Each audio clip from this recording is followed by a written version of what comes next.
Welcome everybody. Thanks for coming on kind of our second public meeting concerning Fitchburg Transit here in 2021 and the future.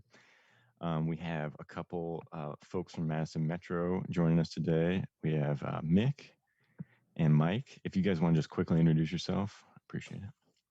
Sure, I'm Mick Rush. I'm the Marketing and Customer Service Manager here at Metro. I'm Mike Czechvala. I'm a planner with Metro Department of Transportation, City of Madison. Thanks. And looks like we're about to be joined by Drew Beck, who is our planning manager. Awesome. Hi, Drew. Do you want to introduce yourself? Everybody. Sorry about being a little tardy there, but yeah, I'm Drew Beck, Planning and Scheduling Manager at Metro. Thanks for joining us, guys. So kind of like what we did last Thursday at the Transportation and Transit Commission, I will be kind of introducing the ride-sharing pilot, and then our Metro staff will be introducing kind of recent changes to transit, which ones will persist, and then kind of some opportunities for some future changes to the whole system, including potentially some in Fitchburg. So with that, I'll start sharing my screen, and we'll go through a brief presentation here. So you can see here kind of roughly, all the transit bus routes currently in Fitchburg. It's hard to, some of these are commuter lines shown in dashed lines, and some of these are solid lines. There are some great resources. If you check back on some of the TTC meetings, you can definitely find some meeting packets and presentations on, transit-related kind of the system and some of the routes and that sort of thing. But yeah, as I mentioned, we're going to hit 4 main topics today. I'll first dive into the ride-sharing pilot. And so this one was operated back at, the original agreement was signed in October 2017. It ran through March 2019. In early 2019, the council started working through kind of a termination agreement with our vendor due to some issues that we'll get into a little bit later. So we did have an analysis period from December 2017 to September 2018, where we kind of looked back at some of the data on the rides that were provided. And so over that time period, we had about 113 rides per month, of which, there were 65 unique riders, but 75% of those rides were completed for roughly 10 riders. So, and the average cost per ride was roughly $8 per ride. And so this kind of gives you a general understanding of the how the service was provided. So we kind of had an urban service boundary, and we had all the designated bus stops and 4 additional stops: McKee Farmers Park, Senior Center, McGaw Park, and the South Transfer Station. So basically the way it worked was that if you were going from any stop to another stop, that'd be kind of a fee, and then it was additional $2 for a custom pickup and additional $2 for a custom drop-off at any of those stops, or those designated rideshare pickup and drop-off places. And then customers were required to cover the additional mileage for all costs for travel outside of the Fitchburg service area. And then so we did receive some feedback. Some of the likes was that, folks, kind of a compliment to fixed route transit, that they like to have an option for transportation to be picked up at home, and I thought it was relatively inexpensive. Some of the dislikes were that it was unreliable, that riders couldn't get rides for up to after several hours at times, and didn't recognize vehicles, and the drivers were sometimes unkept. And so there were some recommendations. So some folks wanted kind of a service. We went with a vendor that time. Some folks wanted a service specifically administered by the city of Fitchburg. And then there's some flexible kind of point-to-point transportation. That, kind of the initial setup was very much fixed as a complement to the existing fixed route service, and kind of getting folks to and from places where they could get on Metro or a few limited locations. Potentially having more flexibility with some of the getting work trips, shopping trips, and medical appointments outside of Fitchburg. So with that, I'll start to hand it over to Metro staff. All right. Okay, if I could share screens. It Oh, yeah. doesn't really come up to that. Sorry. There you go.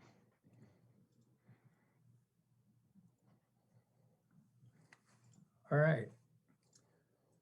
Well, again, thank you very much. My name is Mick, and like I said, I work in the marketing department, and I can just give you basically some background of what we've been doing at Metro Transit up to and during the pandemic. We're a City of Madison service, and we do contract around with surrounding communities like Fitchburg.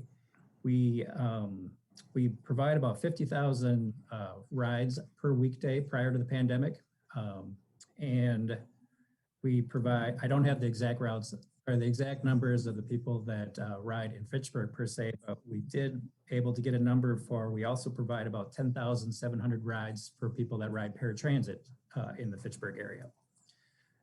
So you can get all of our information about our service at mymetrobus.com. And we're going to talk about a couple projects here that you can also get specific alerts on. You can get email and text alerts about the BRT project that Mike's going to talk about, the network redesign that I'm going to talk about, and basically any other Metro service, and that's at mymetrobus.com/alerts. All right, thanks, Mike. So this is the service area that we provide right now, and I can tell you that I'll just give you background. Back in March, due to the COVID outbreak, we had to reduce our service down to Saturday schedules, which helped to reduce the spread of the virus. And what we did during then is we redeployed our drivers to cleaning and disinfecting buses. That's a practice we're still doing right now. And we also decreased the capacity of buses from 15, and then we went back up to about 20. And we're talking about, as people are getting vaccinated, we're talking about increasing our capacity even further, but right now we are at 20. In August, we started to bring our service levels back up a little bit because students were coming back to campus. And if we didn't increase the service level that we had out there, we were gonna have a lot of people standing out at our bus stops with nowhere to go and no buses to get on because they would have been full. So we did increase and bring some service back in August, but we are not at full capacity right now, or not at the full service, excuse me, that we were in prior to COVID. At this point, we are still reduced. I believe the last number we heard, we're running about 85% at the level we operated at prior to COVID. Some of the main reasons for that is people are still working from home, and our staffing levels prior to the pandemic, we have been understaffed for a number of years. And so we have brought our service level down to basically what we think the number of drivers that we have to kind of match that. So we are still operating at that level. We also had a pretty significant ridership drop. Back in 2019, our ridership was 12.9 million rides. And in 2020, with the pandemic numbers in there, we dropped to 4.7 million rides. So that's about a 65% decrease according to marketing math. So, so right now we are at where we are at. We're working on bringing back more drivers and to hire drivers, but we are kind of at the mercy of the job market for drivers right now. It's been challenging for us to hire drivers, but we're working on it. The other part of it is that when we do bring drivers on due to COVID and keeping people safe in the classroom, we have to keep our classrooms pretty small so that it reduces the number of people we can put through our training program at one time. So we're slowly gearing up as the community is getting vaccinated. We are, looking at increases to network redesign that we're going to talk about shortly. But right now we are looking at in August, we are going to do some, sorry, Mike, we can go to the next one about service adjustment. We are going to start adjusting our service a little bit. We held some public hearings this past August where we were trying to see where our service levels landed, how it was affecting people with this reduced service, and see if there's any trips that we were missing. Well, we heard from some people at a public hearing that we needed to do some increases and do some adjustments to help get people back to work. Drew, do you want to give us a little more information on that? Sure. Am I on here? Yeah. None of the service changes directly have an impact on Fitchburg. More of it is kind of on the commute, the near east side and west side of Madison. What we did is we're going to be suspending routes 10 and 27 and kind of redeploying those resources as routes 28 and 38. And unless somebody wants to know, I won't go into full detail what the coverage is, but it's again more or less the east and west side of Madison. As part of reconstruction of West Washington Avenue this summer, we're planning on moving some of the routes from State Street that currently operate on State Street, moving over to West Washington, where once the project's done, we're going to have some segments of bus lanes to help us keep the routes, keep the buses on time, and it'll also somewhat reduce the number of buses that are operating on State Street, especially during the kind of the peak commute times, and that'll in turn kind of pave the way, no pun intended, for bus rapid transit to move on to State Street, in the next year or two, couple of years. And then the other final change we're making is just a one block change of a campus circulator, that Route 81. But again, none of these are going to have any direct impact on Fitchburg. All right. So Okay. go ahead. I'm Mike Trekfall again, and if I could talk a bit about the transit network redesign, and sorry, I've been running this PowerPoint, and if I've been shifting at the wrong times, I apologize. If anybody has anything to chime in, feel free. So the basic goal of the transit network redesign is to design a new route system that better meets the needs of Madison area residents and businesses. And so, so there are a couple things that we'd like to accomplish with this.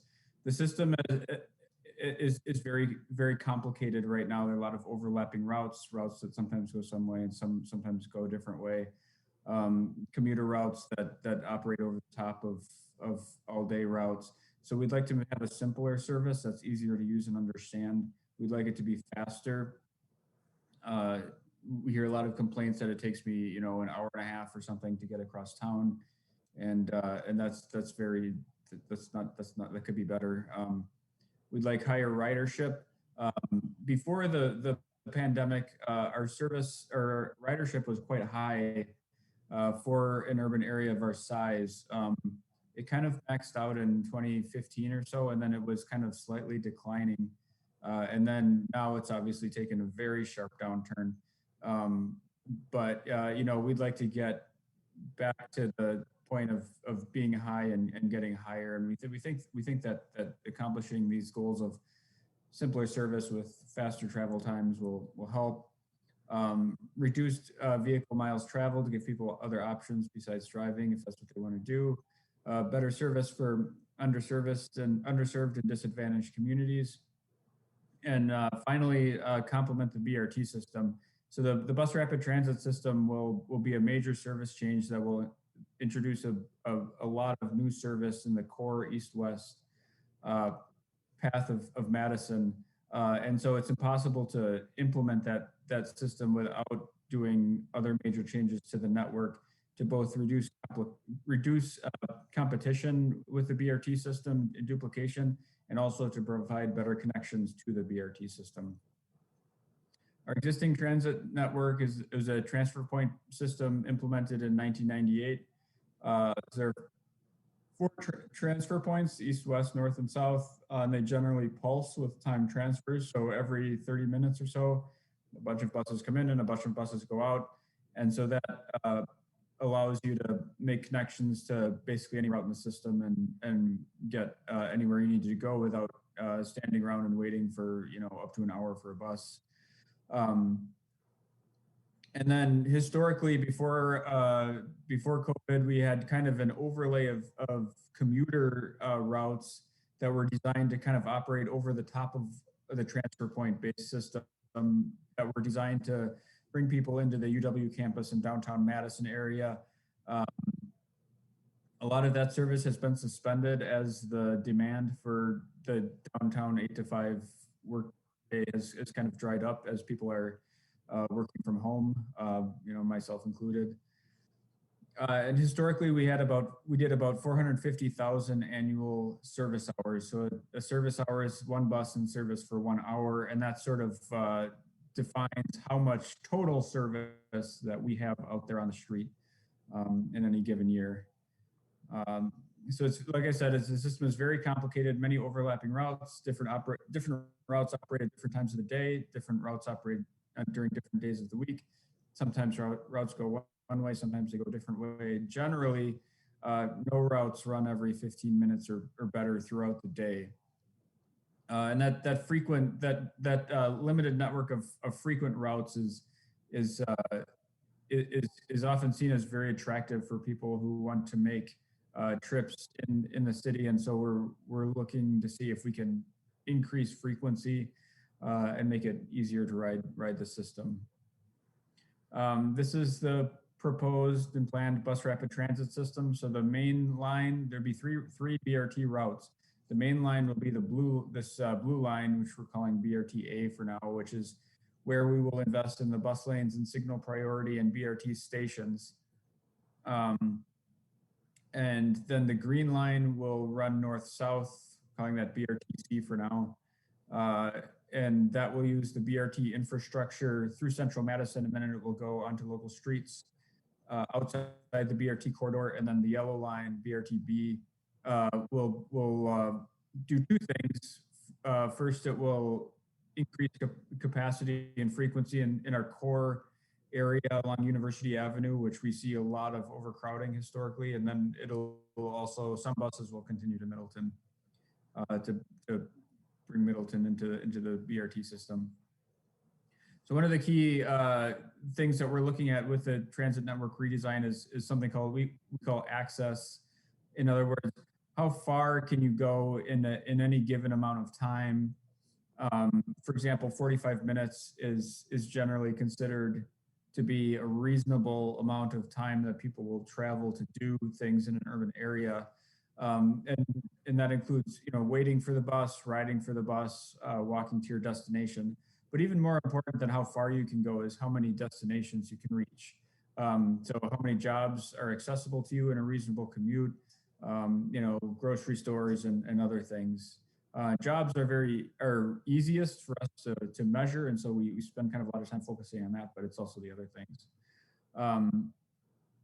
So looking at access to jobs and trying to look at this from a data-centric perspective, each of these hexagons are kind of random points that says, if I lived in one of those hexagons, how many jobs could I reach in 45 minutes? And so, clearly in the central area inside of the transfer points, the access is much better than it is outside of the transfer points. And a lot of that has to do with frequency, transfers, and then also the density of jobs in the central Madison area. So, some of these factors we can control and some of them we can't.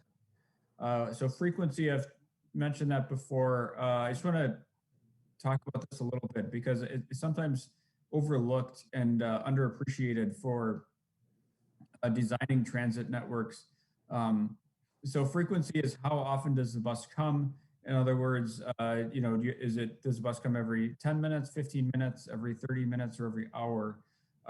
So if your frequency is hourly, or your headway is once an hour, that means you could be waiting for up to an hour for a bus, and that means that your total travel time, including your wait, is mainly spent just waiting for the bus. Even if you're at home or at work, you're still you may be inside and maybe you can do something with that time, but you're still basically just waiting. If we concentrate our service onto our higher use corridors and increase frequency on those corridors, we produce this very attractive service on the main corridors that people can they can walk to, and they may have to walk a little bit farther to get it, but once they get to it, then they get a much higher level of service and a very fast, attractive service. The other thing that we try to accomplish is coverage. Coverage is also very important because we have a lot of people that rely on bus service, even if it's once an hour. You know, it's service that they rely on and they need, and they, you know, not everybody can walk long distances to transit. Even if on paper it seems like the travel time would be lower if you walked a little farther to catch faster service, we know that there are a lot of people out there where walking is a large burden to them to access the service. And so it's important for us to put enough coverage out there to make sure that most people are within walking access of bus service. The problem is that these are frequency and coverage are competing goals. And with a fixed level of funding, we can't always do both. We can always try to increase funding for Metro and try to, you know, increase both at the same time, and we can think about what we can do with more resources. But fundamental to this this exercise, the transit network redesign, is thinking about how much we want our resources dedicated towards providing frequency on high capacity, high use corridors, and how much we want to use it for coverage to make sure most people have access to bus service. Other choices and trade-offs: infrequent one-seat rides or frequent routes with transfers. So that again gets into, you know, the complicated system that we have that provides a lot of one-seat rides, you know, in the central area, versus do we make people transfer but give them higher frequency, higher service levels during peak periods, or consistent service levels throughout the week. Historically, Metro had a very high was what we call a peak to base ratio, which means during the peak periods, we had over double the amount of buses out on the street compared to at noon on a weekday. We know that travel demands have been changing for travel patterns have been changing for some time, as you know, the workplace becomes more diversified in terms of when and where people are working. But COVID has really changed things drastically to where perhaps some of these downtown office jobs will be done remotely. And so maybe we want to focus our service on our resources on more consistent service levels throughout the day and week, with more service in the middle of the day, on evenings and on weekends. And then thirdly, fast direct service or routes with deviations and shorter walks. Okay, so some other considerations: the street network buses generally operate on streets. So we have freeways, we have cul-de-sacs, we have a street network that's somewhat gridded, but also has you know, some places that we some barriers, and we're generally confined to the arterial street network. Residential density, that's fairly obvious. Job density is fairly obvious. We want to put the buses where people live and where they're going. Walkability is important. Equity, of course, is very important to us. Demographics, for example, income, age, and things like that. And then existing ridership and travel patterns. You know, we're doing a kind of a blank slate approach to designing the bus routes, but we do have some pretty good historic data on where and when people have been riding the bus, and travel patterns from our MPO and from other sources. So that's enough of that. I'm going to go into the schedule briefly. So we just kind of finished up phase one, which was an analysis of our existing assets and a report that's called the Choices Report, which goes into much more detail about what I've just been talking about. And that report is on our website if you're interested. We are now entering phase two, which will end in an alternatives report. We've tasked our consultant, Jarrett Walker and Associates, with developing 3 to 4 alternative transit networks that we will analyze and compare with each other and the existing network. And then ultimately, towards the end of the year, develop a final plan that results in a final transit network that will be implemented by staff or by Metro staff in fall of 2023. It's possible that if some recommendations can be implemented more easily, we could implement them in fall 2022. But we're planning on having the entire new network running in 23. And then BRT will be completed in fall of 24. So in 24, we'll essentially just just change out the BRT, change out the buses, running the BRT routes with the BRT buses, because the routes will have been essentially changed. So here's some resources if you're interested. The website, mymetrobus.com/redesign. That'll give you some links to some public information materials we've been doing, as well as the choices report, which is, like I said, now final and on our website. So that's kind of what we have going. I think we hand it back to Andrew. Awesome. Thanks, guys. Yeah, so I want to open up for folks to have some questions answered. We have chat disabled, so if you don't mind kind of unmuting, first raise your hand. I can call on you so folks aren't talking over each other, and we can get some questions answered. And then, if you don't have a chance to get your question answered today, or you're watching at home, I'll post a slide to kind of ask follow-up questions, and we will be releasing a survey later today to get solicit some feedback from Fitchburg residents. So with that, if you guys could just raise your hands or use the kind of Zoom functionality to do that, I can call on you.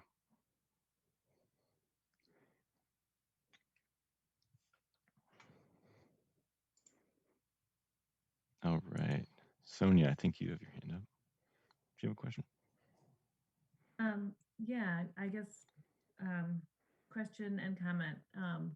I just moved to Fitchburg last year. I live in the Duns Marsh Belmar neighborhood. And so transit service is poor. We have the Allied Drive route. And I wanted to basically, I wanted to point out that I have a middle schooler and he's starting to get around a little bit on his own. And so transit is important for us, for him to be able to get around, especially in the winter when it's really snowy and he can't bike. So I guess my question was I have a question about the kind of flexible shared ride service that you talked about, Andrew, and whether Fitchburg is trying to figure out what to do about that, and what it sounded like that was a pilot, but I didn't know what the next steps were. And then my just personal comment that from our perspective, we would like any kind of transit service to be just fully integrated with the Madison Metro service, because that's where all of the destinations are. I mean, there's also destinations in Fitchburg, but whatever routes are provided should be fully integrated. Thanks, that's all. Awesome. Yeah, so in response to kind of that ride sharing, so we kind of want to just briefly overview kind of what options were available in the past. And this, I guess, is the beginning of a conversation of, we want to get some feedback on needs. So that's definitely very helpful to understand kind of what needs are. And we'll get more of that, I think, through the survey.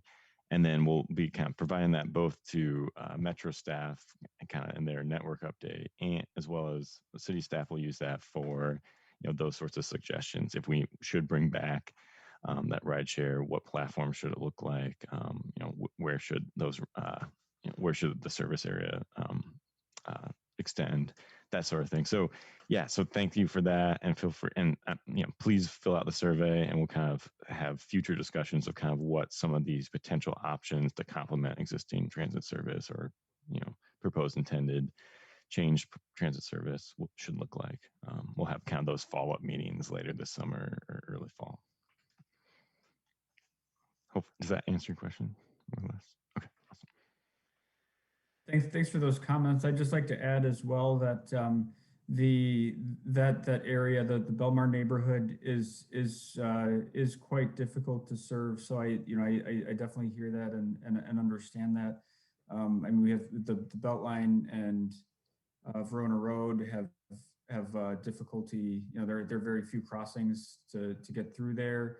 The street network is not very gridded. There's the Arboretum. So we struggle with that area. Yeah, that's a good comment I hear. Thank you. It's so close and yet so far. Yeah, exactly.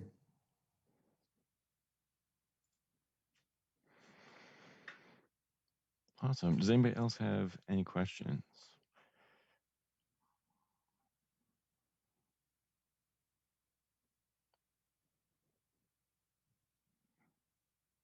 Okay.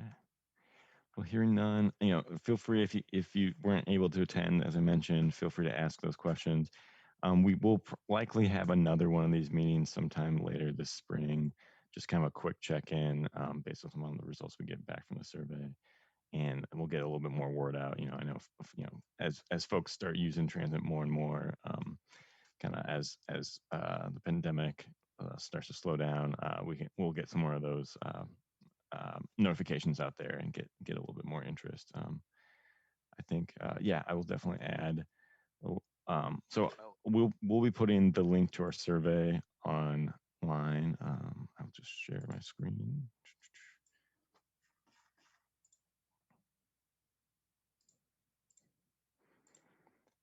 So you can see here. So the public transportation services is kind of our homepage for metro service and other services for Fitchburg. So we'll be posting it there, and we'll have a link just on the main page, and we'll probably be sending that out via all of our notification channels. So once we have that up, we're still kind of finalizing it. And we'll also be kind of passing along. I know, Mike will their team's also looking at providing a survey for kind of a larger network redesign effort, and we'll also be posting that on our page as soon as that's available as well. So that'll definitely be a good resource. We're trying to finalize some of those questions to get a little bit more interactive. Being able to kind of put dots on a map and help us understand where needs are and where maybe future opportunities lie. So with that, I'll stop sharing. Any last question? Oh, I can check the chat. Oh yeah, and I will, just for folks on the chat, I will paste it, and then Scott will paste in the chat for you guys. So with that, thanks again to our Metro staff. I really appreciate you guys' time and walking us through that. And I appreciate everybody who joined us today and was able to learn a little bit more. Please let us know. Feel free to give us feedback if you have suggestions for getting better outreach out there. We're happy to hear those. I'm relatively new at the city, so I'm still trying to understand some of those channels, as well as if you have questions kind of about some of the material we have, feel free to let us know. But yeah, thanks again. Thank you, Andrew. Thanks Thanks, everybody. at the City of Fitchburg. Yep, thanks. Thank you.